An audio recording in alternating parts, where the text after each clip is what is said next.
Hello, everyone, and welcome to a yoga class specifically designed to help you reduce your stress and anxiety. So go ahead and come onto your mat, supine, lying down on your spine, face and nose turned up to the sky. Putting your legs and your arms in a comfortable position and kind of testing a few positions out. I tell people often that sometimes the knees don't want to unbend and the toes don't want to fan out. And sometimes the spine is a little tweaked by this position.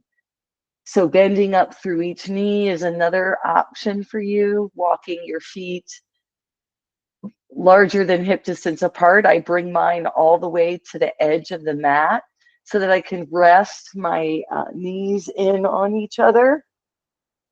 This is a place also where I like to use a block. And so the block just helps you press against it, making the legs relax more, the muscles more comfortable to release. And we'll close down our eyes. We begin these practices with an opening Shavasana, where we really do take time to tune in to our body. Maybe roaming our mind's eye around to see what might be going on sensation wise, pain wise. That's a sensation. Maybe you're digesting today's lunch or breakfast or dinner for that matter, watching a recording. Let's begin to slow down our breath, keeping our attention perhaps on the lungs lifting and lowering, or excuse me, emptying and filling, the rib cage lifting and lowering, maybe the heart beating is what you're focused on, if you can sense that where you're lying right now. Maybe you're paying attention to the cool air as you inhale and the warmer sensation on your nostrils as you exhale. Doing any one of those things takes you away from thinking.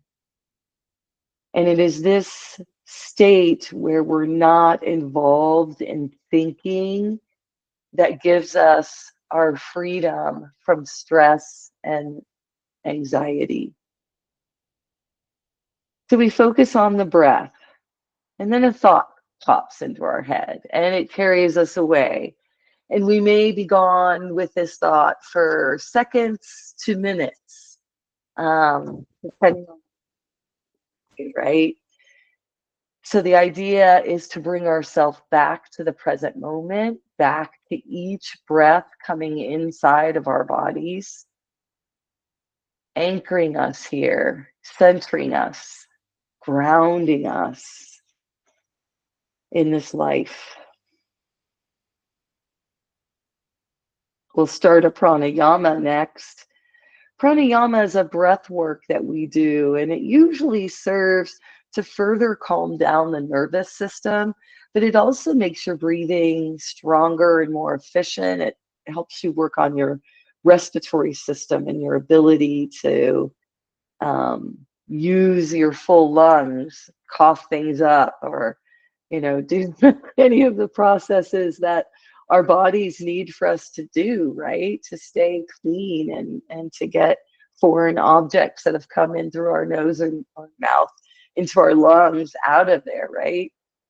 So uh, let's practice box breathing today.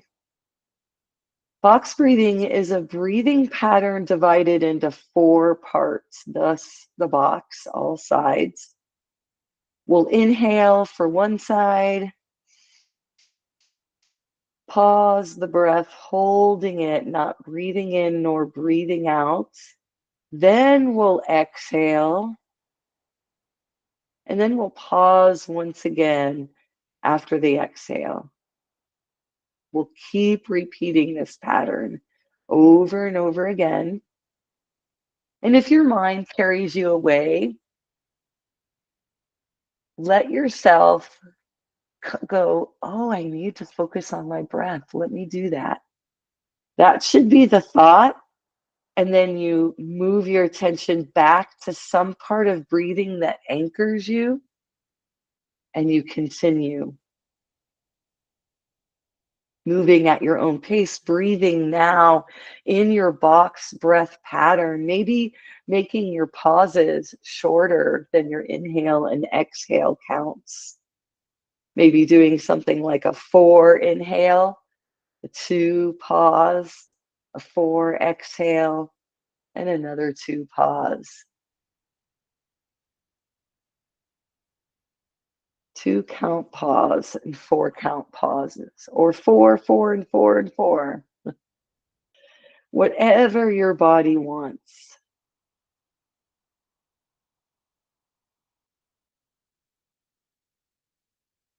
And now let's set the box breathing aside. And you might notice that as your body sort of organically moves back to its own autonomic nervous system, handling your breathing for you, that it is slower. It's more full.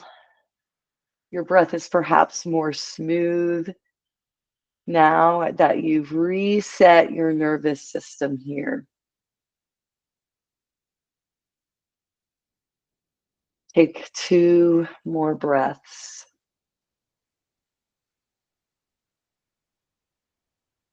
Let's next begin to stretch back out on our mat. If we bent up through our knees, we can keep bent knees if that's more comfortable. I want us to wiggle our toes and our fingers. And if you have blocks and a strap, or if you don't, but you have piles of books and a bathrobe, belt, or sash, anything like that, a tie works for a strap. You don't need specialized equipment. All that's been made up, right, by the Western yoga business. Let's now, excuse me, bend up through each knee. We'll bring each foot onto the floor. I want you to windshield wiper your knees from right to left. And I want this movement to be really slow, doing what you want with your arms, maybe getting them out of the way, stretching them out wide like wings, or maybe coming into cactus arms with a little bend in the elbow. So the knees are rocking back and forth, and you're moving across your hips, giving a massage to your gluteus maximus, medius, minimus. And you can turn your head the same direction as your knees or in an opposite direction of your knees. And while you're doing that, I'm going to set up the focus that we'll have on this class, all to reach our goal of reducing the amount of stress and anxiety in our lives. And I've talked about this book almost every class, Yoga for Anxiety, Meditations and Practices for Calming the Body and the Mind by Mary Nurra Stearns. And I've been reading this for this whole semester series, class series here. And we spent time last week talking about innocence misunderstandings and the practice of inquiry and just noticing what's going on in our bodies, like I had you do in our opening Shavasana, where you took a little wander around your body to look for places that might be sore today, or some kind of tissue that's been eked, or changed a little bit. Maybe stretched too much. Today we're focusing on the 5 capacities of the mind. And Stretch is joining us here. Yoga with Dee and Stretch today. Mary starts by writing, "You can't deal with what you're unaware of." One of the great benefits of the practice of witnessing, and by the way, this is lesson 12 in our series, and I think we talked about witnessing in lesson 10, a little bit in lesson 11 last week.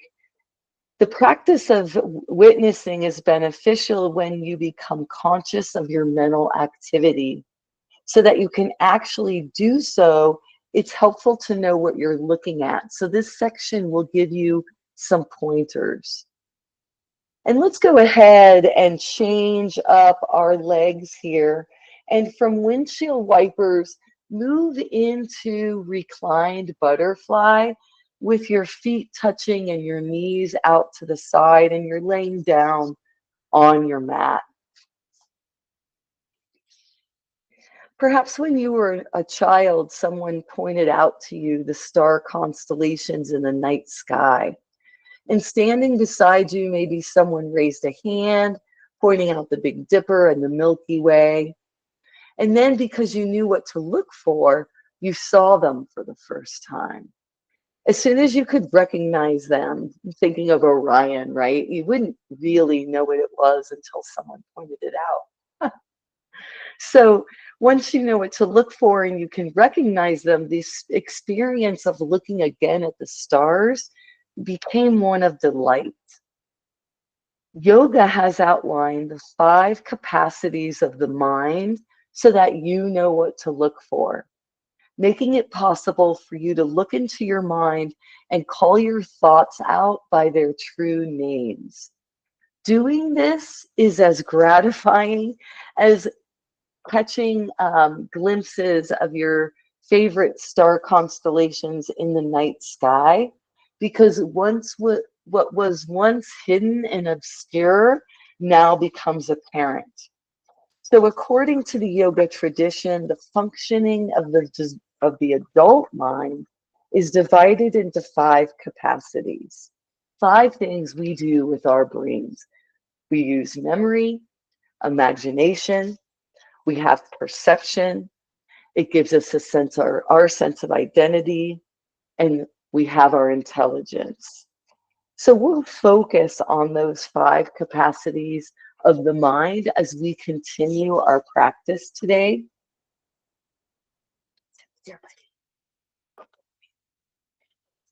And let's move out of reclined butterfly by placing our hands right underneath our thighs or knees. I'm getting kisses here. And on the next inhale, we'll lift our knees up to the sky, placing our feet onto the floor. Let's do some wind relieving poses, helping us kind of move our digestive system around. And we'll first draw the right knee into the chest. So wind relieving on the right side. I'm being love bombed over here. Oh, he doesn't care about licking my glasses, and then I won't be able to see.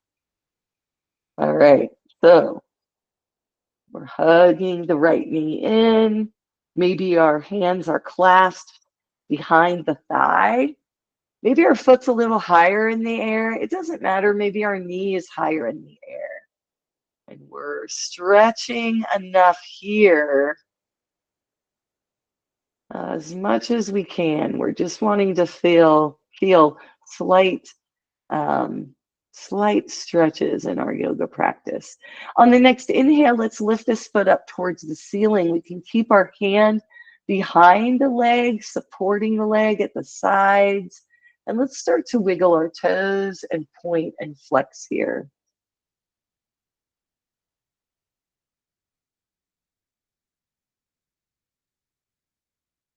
You can roll your ankles, keeping the circles on going both directions even. And we're now going to let go of this leg. Let's come up into spider. You might want to straighten that left knee, making the left leg long, pressing through that left heel. Or some people feel more anchored, keeping that left foot on the floor, the knee bent to the sky. We'll hover our hands on either side of our leg, and on the next inhale, we'll lift our head, neck, and chest, reaching our fingertips towards the right foot. Reaching, and then exhaling to release. The right foot floats down. Let's do 5 windshield wipers in between here before we move to wind relieving on the left side. 5 windshield wipers each side, right and left.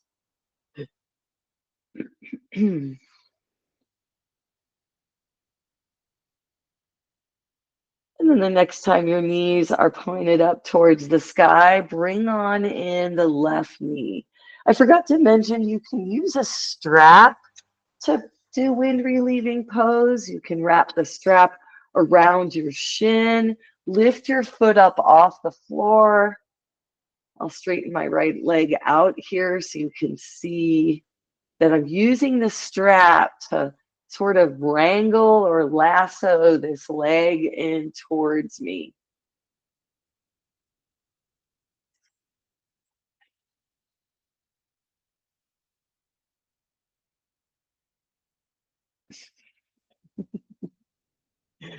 Suddenly he wants to sit there and lick my arms as I'm practicing yoga. Inhale. Let's lift this foot up towards the sky, and we'll start to wiggle it around like we did on the other side, pointing and flexing, letting our toes kind of loosen in the joints, and we might even make some circles here. Round and round it goes. And then we'll set ourselves up for spider on this side, letting the next inhale lift head, neck, and chest up off the mat. Or maybe that's not feasible. So you're lifting and reaching your arms and hands towards the lower part of your leg, and you're keeping your head and your back on the floor. And that's just a way to modify so that you're doing what feels good to your body always. All right, let's let the foot float down, exhaling, releasing head, neck, and chest and hands. And let's do 5 windshield wipers on each side again. Windshield wipers are kind of the great counter pose. As you kind of roll onto each hip, onto your side, you're really working out those muscles that you were just using to keep one foot lifted up towards the sky. And you were stretching it while the knee was in towards the chest. Next inhale brings both knees back up to center. And from here, let's move to a seated position. How's that? So we'll roll over onto one side, up onto one shoulder and one hip. We'll press down on the floor through our hands and lift up through our head, neck, and chest. We can bring the rolled up towel or blanket that we had underneath our head. I like to double the thickness here to sit on with the sits bones. And let's sit up nice and tall. And let's sit in a upright position, shoulders right on top of hips, legs in any position that works for you to sit up nice and tall using your core. And you can close your eyes and come to your breath, maybe even do box breathing for the time that it takes me to review for you the first of the 5 capacities of the mind, our memory. One of the functions of our mind is to store and remember information. Memory allows you to recall where you live, where you work, which bank account is yours, your passwords, right? And your preferred foods. While memory is important for healthy living, being preoccupied in a memory takes you away from the present moment and orients your current life to events that have already happened. It orients your life to the past. So feeling the tug of the past is something that's so easy to experience. We all do it. Here's a memory about kindness that Mary, the author, shares. I remember my sweet German Shepherd many years ago. One particularly emotional day, I sat in my recliner crying. My beloved 85-pound dog crawled up on my lap, began licking my tears and whimpering. Touched by her compassion, I hugged her and my tears subsided. Writing now, I feel the same emotional tug of that memory. She was a wonderful companion for me. Let's move into a position where we can stretch. So I'm going to have us come into a wide angle, walking the feet away from each other. And as you wiggle your toes and point and flex and maybe windshield wiper, I'd like you to try this experience. If you'd like, I want you to bring up a memory for yourself, trying it like Mary's example, pulling up a memory of kindness. Think of that memory and feel its effect on you. Notice how it pulls at you. And for an instant, you disconnect from the present and you go back to this time. And in time, dwell for a while in that experience as you move your feet and legs. And then come back into the present moment.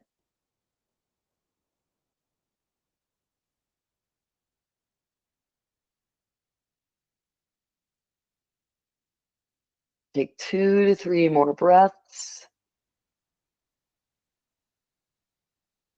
And then on the next inhale, let's lift our arms out to the side and up overhead. As we exhale, let's tip our chest and head forward. Release your arms quickly to the floor and keep your flat back as you reach forward, tipping your upper body out and down. See if you can wiggle your toes in this position, feeling a slight stretch here. Let's go ahead now and begin to round the spine, curl the shoulders, drop your chin towards your chest, make your upper body heavy as your hands reach for the bottoms of your legs. And breathe.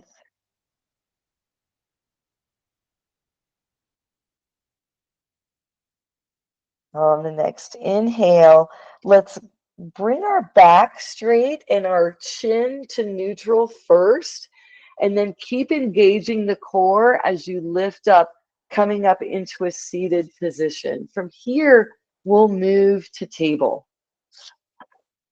And as soon as you set yourself up in table, let's do some cat-cows while we think about our imagination, the ability of our mind to imagine things.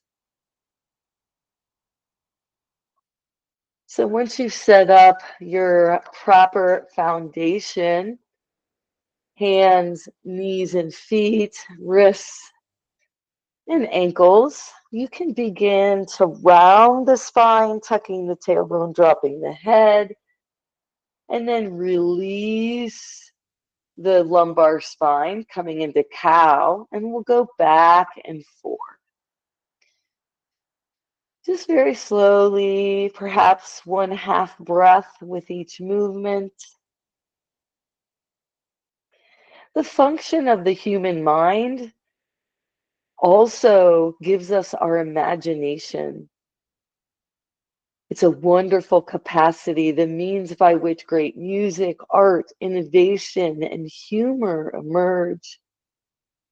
Yet our imaginations can scare us by focusing on what might be. When we're preoccupied with the future, we're living through our imagination. We're absorbed in what might happen and not really paying attention to what is happening in the present moment anymore. Being oriented towards the future is a hallmark characteristic of anxiety. And it doesn't matter whether the future one is anxious about is the next moment, day, week, or even years from now. And we'll talk about how easy it is to live in fears of the future next. Let's bring our spine to neutral, and we're going to lift our left knee by pressing into the right side of the body, lifting the left knee up off the mat. The foot comes up a little higher as well. Let's curl that knee toward us and drop the head towards the knee. It's called nose to knee. And then let's exhale, and we'll extend that leg long, bringing our gaze forward closer to the top of the mat. We'll then curl again, drawing the knee in on the inhale, and then we'll exhale, pushing that left foot out, lengthening that leg, pressing through the heel and the sole of the foot. Go ahead and release that left knee to the floor. Switch to the right side. First curling, drawing knees to nose, and then extending the leg, looking toward the top of your mat. Let's do the same number, 2 to 3 to 4, whatever you did on the left, you'll now do on the right. And as you finish, let your knee float back down to the mat. Let your big toes come together. Walk your knees wider apart. Sink your hips down and back. And lay the upper part of the body down and forward as you reach your arms above your head, coming into child's pose. Or, if it works better for you, come into puppy dog. So again, here's an example of how easy it is to experience living in the future. I'm looking forward to a desired event, a reunion with a couple of sweet nieces. We haven't seen each other for over a year. They're very dear to me, and I'm eager to hug them and spend time with them. Writing now, I'm smiling in anticipation. I love them so. Try this now yourself. Let's practice using our imagination to anticipate some desired event that you're looking forward to. Feel its effect on you. Notice how it pulls at you, and for an instant you disconnect from the present and move into this imagined future. And now come back to your breathing in the present moment. Let your next inhale bring you up, back into table. Let's come down onto our forearms here. So our hips are going to be higher than our shoulders. I like to interlace my fingers. Some people like to do prayer hands. Others put their palms down and leave them in alignment with the elbows. Let your chest and head move forward. So we'll kind of push on our knees and feet. And now the weight's coming on to the lower arms. We're going to move our head and shoulders towards the top of the mat as they lower a bit down. Let's lift them back up, and let's attach that to our breath. Exhaling and then inhaling to lift back up.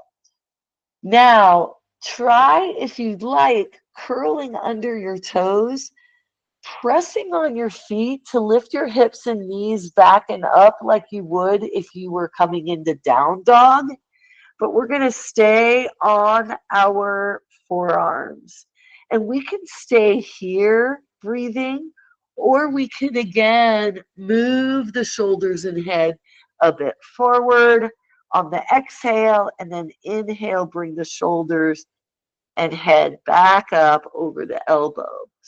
And we can keep moving whether our knees are lifted or not, in and out of dolphin pose. Giving our arms a little bit of a workout here. Let's move from here, kind of this lower table. We're going to meet in Sphinx. So we'll flatten our hips towards the ground. We're going to reach each hand and elbow forward, bringing the spine into a gentle arch, maybe making it more gentle by walking the hands, stretching the arms more, making it less gentle by moving the elbows toward the shoulders, whichever direction your body wants to go. See if you can weight down the bottom half of your body. Press it into the floor, in other words. And then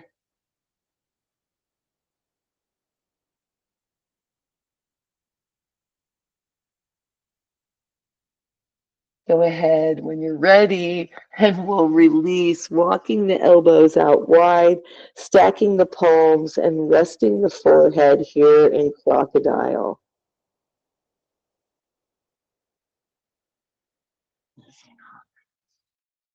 Take a few breaths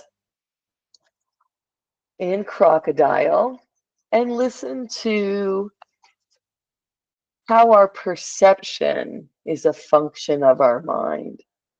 We perceive lots of things about our environment, which is how we take in data from outside of our body. We can use our five senses to take information from the physical world around us.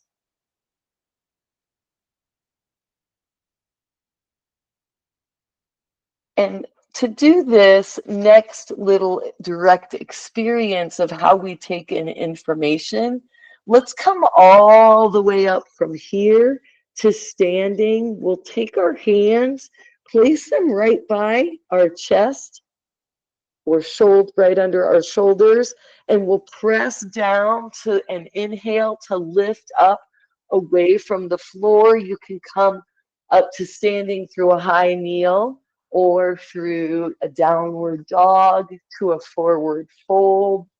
We'll all meet though in mountain.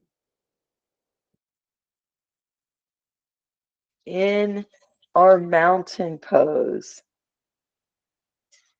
let's take in some information by pausing for a moment and looking at a color in your immediate environment.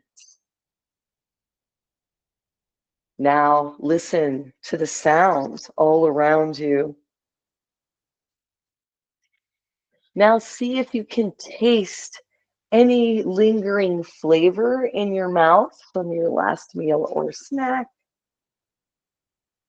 See if you can smell scents on your clothes or your hands, maybe the residue of soap.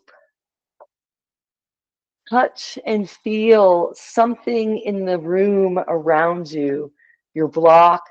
You can feel your mat under your feet, your curtains, any furniture.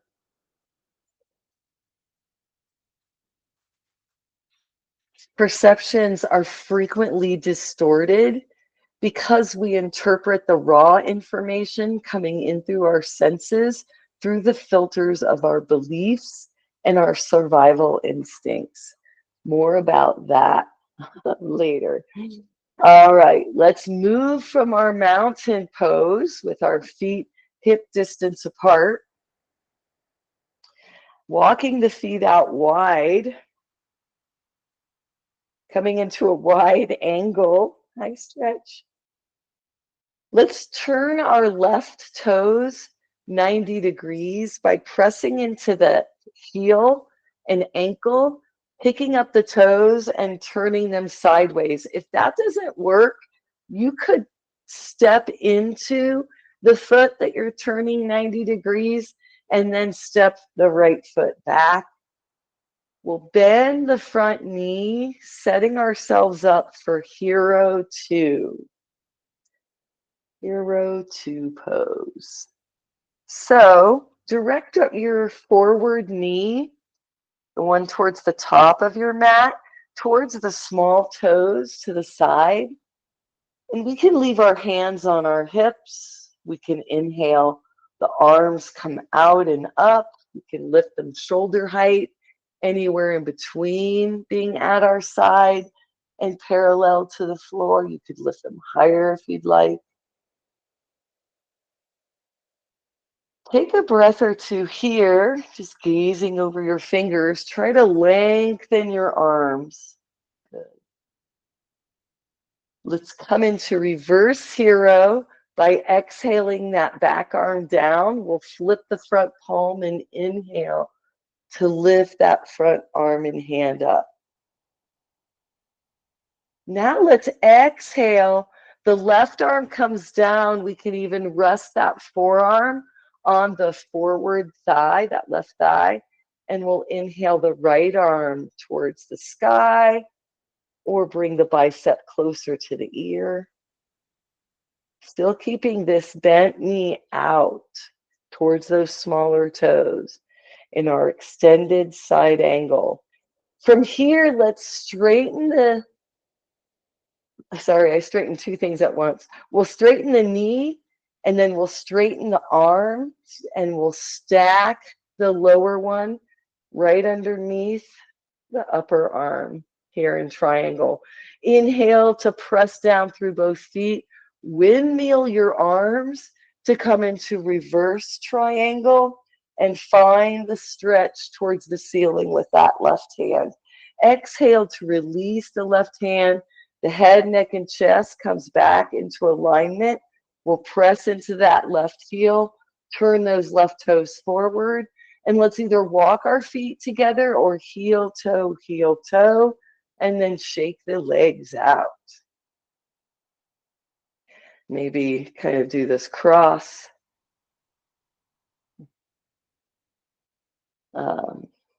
motion.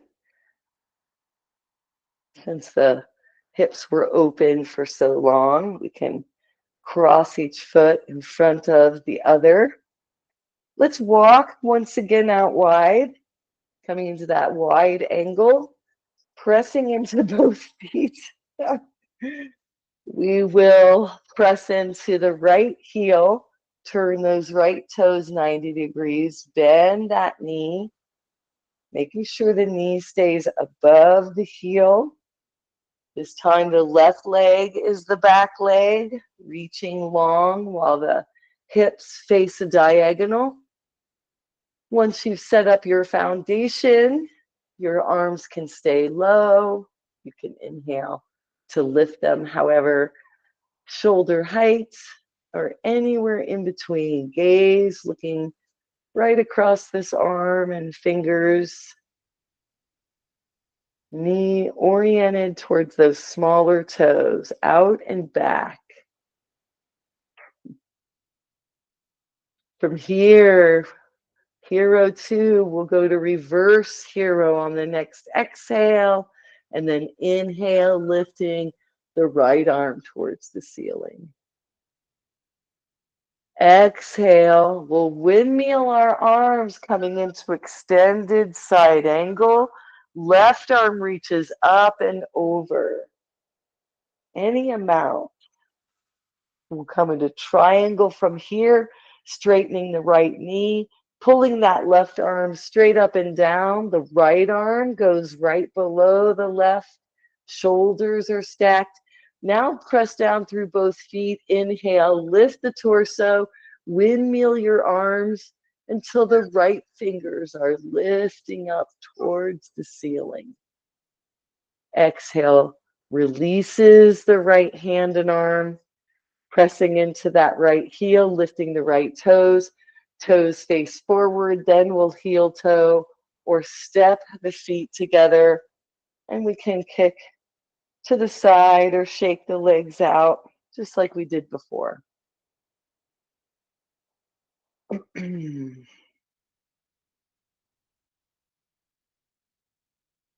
going to head on down to our mat, getting ready to sit down, but then coming into supine. Let's first do a forward fold, and then we'll go down into and find our bridge. All inversions that help us reduce our stress and anxiety by bringing our brain a little closer to the level of our heart. So we'll start from staff here with our arms by our side that could be supporting our upper body here. We can lift one or both arms out and up overhead, and then exhale. Let the body pull kind of forward and down. Let gravity do its trick. You can start to round the shoulders and spine, releasing the chin to the chest, and feeling into your full forward fold here. So I want to read the last sentence I read about perceptions one more time. Our perceptions are frequently distorted because we interpret raw information coming in through our senses, through the old filters of our beliefs and survival instincts. So inevitably, the thoughts that underlie our anxiety also distort our perception. Here's an obvious example. If you believe you're unattractive, then you're likely to think that others see you as unsightly as well. When someone turns and looks at you, you assume they're judging you negatively. Your eyes take in data. The data goes through the filters of your conditioned mind, and your anxiety is caused by how you're interpreting being looked at, not by the fact that someone's looking at you. Inhale, bring your chin back up level, and then continue to inhale to come back up to seated, and we'll lie back down on our spine, looking up to the sky. Do a quick check-in with your breathing and with your body while I read the fourth function of the mind, developing an identity, a sense of who am I? This enables us to experience ourselves as a distinct individual. Gradually, your sense of who you are becomes ingrained and unquestioned. Even your name isn't who you are in your essence. It was given to you. Your name is a word associated with you that says nothing about who you really are. Of course, much more than your name goes into your sense of identity. The point here is that even your given name is an aspect of your conditioning. At the surface level, you may find that your self-identity has changed and become more positive. But in reality, the old story remains untouched by your efforts to make yourself worthy. Improving your assessment of yourself through doing good deeds and positive words is like painting over old wood. Painting protects the surface and looks good, but underneath the wood remains unchanged. Although it may make you feel better to paint over the old story, the most profound healing comes from recognizing that your story isn't who you are anyway. Oh, so powerful. It's not wrong to develop a story of who you are. It's a natural function that our minds automatically do, but it's just one aspect of our mind, and it's not the totality of who we are. When you understand this, you can begin to free yourself from the grip of your stories. Once you learn to recognize your core stories, they don't have the same old magnetic pull on you, even though you may occasionally get sucked in for a while. We all do. And then sooner or later, it dawns on us that we're caught up in the undertow of our old stories. Once we become aware, we see our stories for what they are: innocent misunderstandings, rather than using them to believe they're who we are.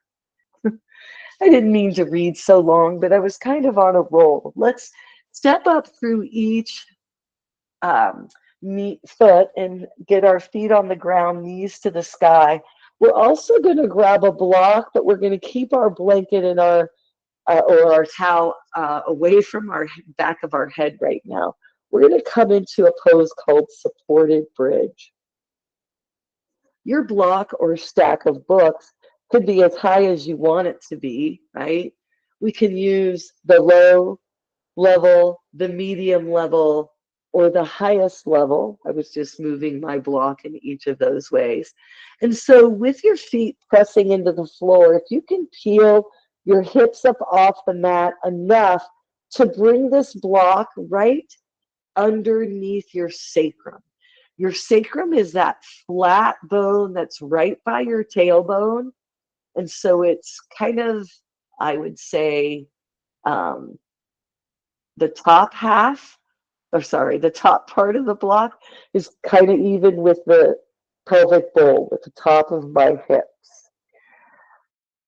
Relax and breathe in this position while I go ahead and sit up so that I can read and talk.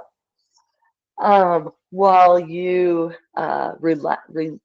relax in your, in your supported bridge. If it becomes too much, take the block out whenever you'd like. You can move your hips up and down if you'd like some movement here. The mind's last function is intelligence. And in the West, we typically think of intelligence or IQ as a grouping of capacities that can be measured by objective testing. The form of intelligence we refer to here can be better described as wisdom and could also be called insight, clarity, and knowing. And this is different from the intelligence that we might be called upon to use when we're at school, right? So think of the form of intelligence as wisdom, insight, clarity of mind, knowing. And you can't force these things. It's not something you can learn, wisdom or inner knowing. It simply arises or pops up often when your mind is more quiet. For example, you probably sometimes wrestle with a problem in the evening when you're exhausted, and in your fatigue, you may not be able to decide what to do. Finally, you give up and you say something like, "Good grief, this is getting me nowhere. I'm just going to go to bed." The next morning, the solution to the problem dawns on you, and it seems obvious. Let your thinking mind take a break from your problems. And this makes such good sense. You already know you don't make your best decisions when you're worried and fretting, which generally amounts to thinking the same thoughts over and over. Find ways instead to quiet your mind with the meditation practices that we will get into. And the answers that you access will be far more intelligent than the ones that worrisome thoughts generate. All right. I think we will stop with our reading from there. So to come out of our supported bridge, we're going to move very slowly and carefully to press down on our feet, lift up through our hips. We'll move the block out of the way and then set the hips back down gently on the mat. And let's go ahead and place our folded up blanket or cushion for our head back behind us. And let's come into a twist on each side. So with your feet on the floor, knees bent to the sky, exhale and let those knees just sort of rock and roll over to the right. You're going to lift your left hip up off the mat slightly, and then we'll inhale our arms out wide like wings, and we're going to rotate our wrists to face down.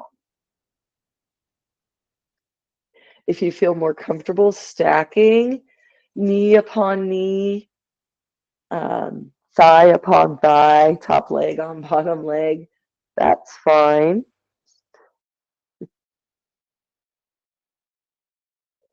And if you'd like, you can move your chin away from your knees.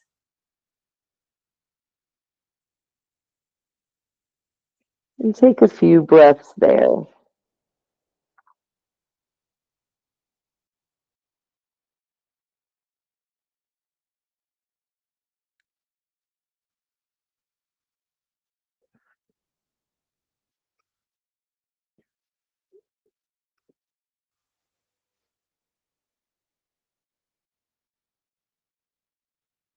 Keep your left shoulder contacting the floor.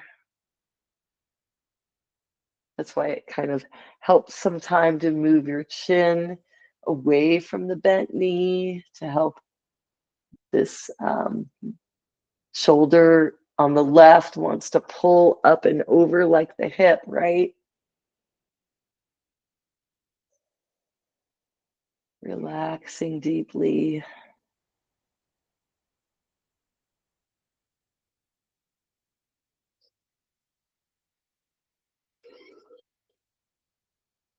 Letting the next inhale, lift your chin back to center first, then slowly draw each knee back up towards the sky.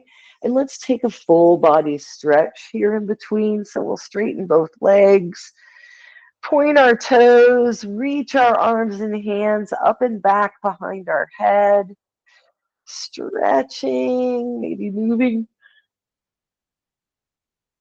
wiggling hands and feet, fingers and toes.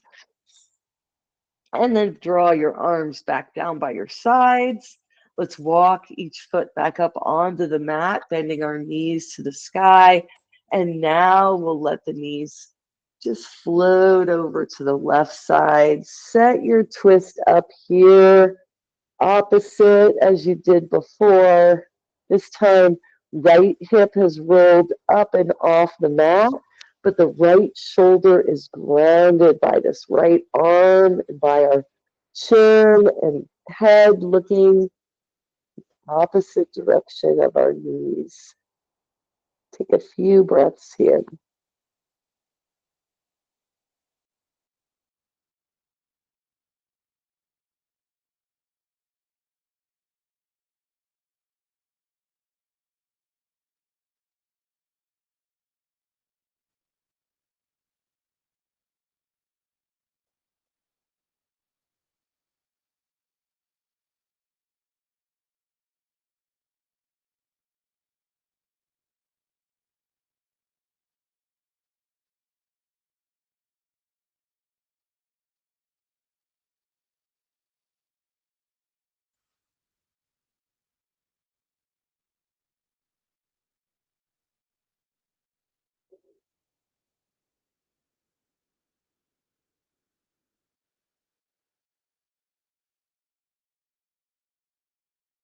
And now for your next inhale, center your chin, draw your arms by your sides, lift your knees back towards the sky, and go ahead and set your body up in your final Shavasana position.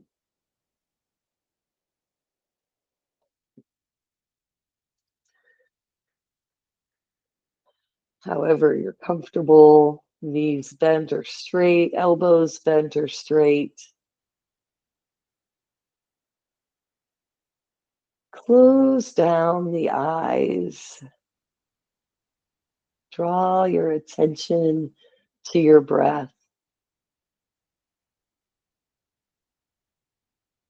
Perhaps over the next few hours or maybe days, you would like to focus more on what are the thoughts that your mind is conditioned to kind of run towards, and are those thoughts helping you or hurting you? What could you replace with the thoughts that hurt? How do you maybe more quickly and more efficiently have good memories about the past, but come back to the present moment? Equally, we might have an imagination about what might happen in the future, but we can come back to the present moment, not letting these thoughts and old stories carry us away for long, so that more and more of our day is spent being in the present moment.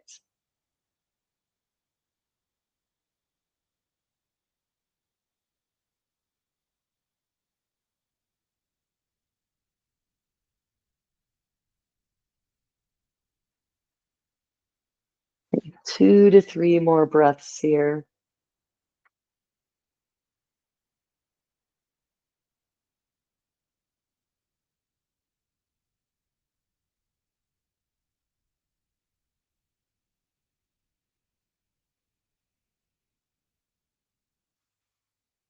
And now on the next inhale, bend up through each knee, bringing each foot back onto the floor. It's easier from this position to then roll over onto one side, stacking hips and shoulders. And then from here, we can press that top hand down and into the floor so that we can lift and rise with the rest of our body, getting our hands under us until we can walk hands towards hips. We'll sit up nice and tall. He stole my blanket. I won't move him to get my perch a little higher. Legs in any comfortable position, arms outstretched to the side. We'll inhale, reaching our arms out and up overhead. Hands come together. We'll exhale, bringing our hands to the heart. Anjali Mudra. Closing down the eyes now. On your next exhale, tuck your chin towards your chest as we bow to the divine within us. The light in me honors the light in each of you. On your next inhale, lift your chin, release your hands, flutter open your eyes. Thank you all so much for joining me today. I hope these lessons to reduce stress and anxiety are helping you. He now knows it's time for his treat when I get done teaching yoga. I hope you all have a great rest of your week, and I'll see you next time. Take care.